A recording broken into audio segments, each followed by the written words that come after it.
Thank you, Mauricio. I was struck by the variation within country and between countries in access, and it struck me that, seeing a lot of young people on the panel, seeing young people in the audience, it's hard to come into a practice and be the best at PCI when somebody's been doing it for 20 years.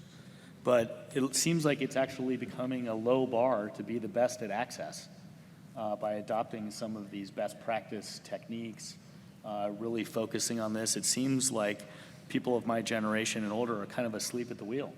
I mean, as far as adopting these kind of things, what do you guys think? I think you make a really good point, particularly in the education and variation practices. The reality is that, ultrasound is used widely across all fields. It's used in the emergency department, in critical care, in internal medicine clinics. Residents are using it, fellows are using it. But when fellows and trainees get to the cath lab, it's in the cath lab when we say, nope, don't use it, we're going to do this by palpation. So it's in the cath labs when we need to change the culture and have the ultrasound routinely set up. It can't be maybe Dr. A likes it and Dr. B and C don't. It needs to be always there. We have randomized trials. It's increased access, less complications. In my case, it's routinely for radial, routinely for femoral. It's not a palpation contest. I think we also had an interesting experience in my old lab. So initially they were using only palpation and fluoroscopy maybe 3 years ago. And then one of the operator noticed that he has increased vascular complication. And then one of the fellow, I hear this new approach to using ultrasound. And then he used it, and then no one should ever enter my lab without using ultrasound. So, and then he noticed significant reduction in his vascular complications. So it was very interesting.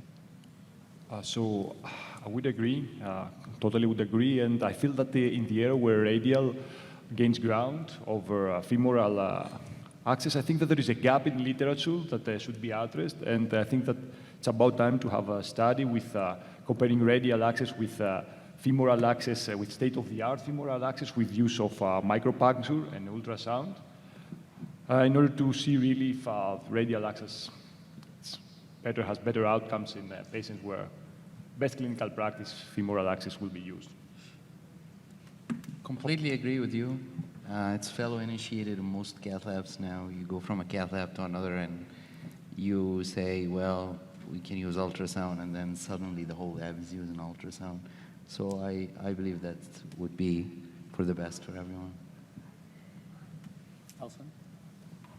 Yeah, actually, I would just echo the thoughts of the other panel members on this, but I think it's important to recognize if you are trained in sort of more up-to-date access techniques through your fellowship and you end up in a center that doesn't necessarily use those practices, you can certainly initiate change over time. It's not that you waltz in on day one and you're telling everybody what to do, but as you introduce people to things slowly and they start to see how it's done and how it can benefit, I think attitudes can change and you can see a lot of differences.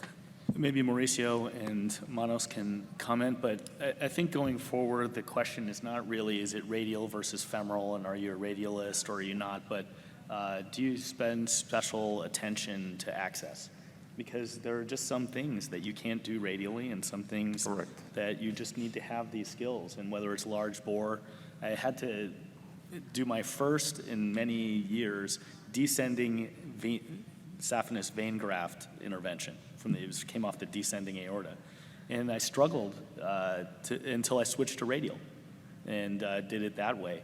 And I'd seen people had worked on this vein graft before and had spent hours trying to do it from a femoral approach. And I think this whole idea of I'm a radialist or I'm a femoralist or something like that, I think these are just skills just like transaxillary access or anything that we should be acquiring. I don't know, what do you think? You do access from everywhere. What do you? Almost. No, I'm not completely comfortable with transaxillary access yet. So we did one case. For the different issues of the case, it was better to do it surgically. I felt that the surgeon did a wonderful job, left that 3-centimeter incision, and it was very controlled access. Is there a need for percutaneous? Maybe when you're on the fly, I think you should know how to do it. And the more you do it, the more you get used to transaxillary. You need to understand that the advantage of the axillary artery is very different than the femoral artery, so it's a more friable vessel. and you have to be very careful and very gentle in how you do your closure. But again, I don't have enough experience as Radial or Jamie McCabe who feel completely comfortable with that. So I think I need to educate myself. In terms of other accesses, we have implemented the ultrasound, and I don't access the groin without ultrasound. Same as Arlette. So I actually want to echo your comments. I think the best example is Stefan Refre, who's a radialist, but he makes the point that, look, I do the things that work the best. So if it works, gives me good support, I'll go radial. But if I'm struggling, I'm not going to spend an hour trying to get it radial. I'll go push femoral and get it done. And that's the concept, right? Whatever works, you do it. Radial has the advantage of bleeding, but if you cannot engage, it's probably not worth spending an hour trying to get from them.